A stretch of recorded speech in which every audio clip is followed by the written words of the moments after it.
Chapter 5. And thou, son of man, take thee a sharp knife, take thee a barber's razor, and cause it to pass upon thine head, and upon thy beard. Then take thee balances to weigh, and divide the hair. Thou shalt burn with fire a third part in the midst of the city, when the days of the siege are fulfilled. And thou shalt take a third part, and smite about it with a knife, and a third part thou shalt scatter in the wind, and I will draw out a sword after them. Thou shalt also take thereof a few in number, and bind them in thy skirts. Then take of them again, and cast them into the midst of the fire, and burn them in the fire, for thereof shall a fire come forth into all the house of Israel. Thus saith the Lord God, This is Jerusalem. I have set it in the midst of the nations and countries that are round about her.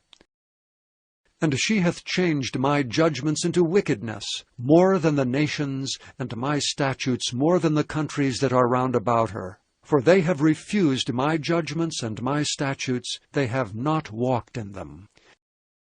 Therefore thus saith the Lord God, Because ye multiplied more than the nations that are round about you, and have not walked in my statutes, neither have kept my judgments, neither have done according to the judgments of the nations that are round about you. Therefore thus saith the Lord God, Behold, I, even I, am against thee, and will execute judgments in the midst of thee, in the sight of the nations.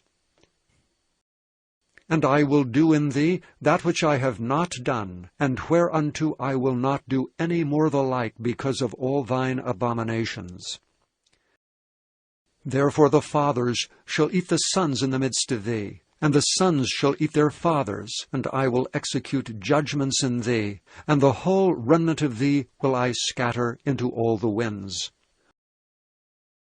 Wherefore, as I live, saith the Lord God, surely because thou hast defiled my sanctuary with all thy detestable things, and with all thine abominations, therefore will I also diminish thee. Neither shall mine eyes spare, neither will I have any pity.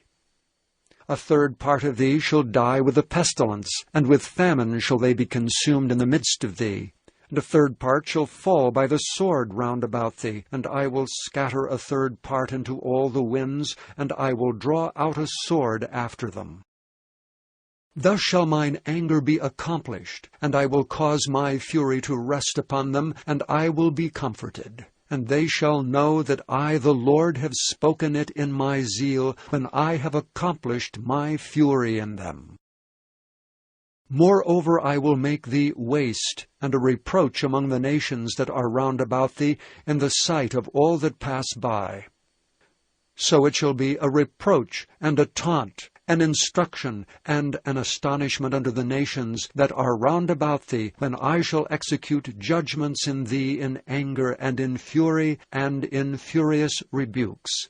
I, the Lord, have spoken it. When I shall send upon them the evil arrows of famine, which shall be for their destruction, and which I will send to destroy you. And I will increase the famine upon you, and will break your staff of bread. So will I send upon you famine and evil beasts, and they shall bereave thee, and pestilence and blood shall pass through thee, and I will bring the sword upon thee. I, the Lord, have spoken it.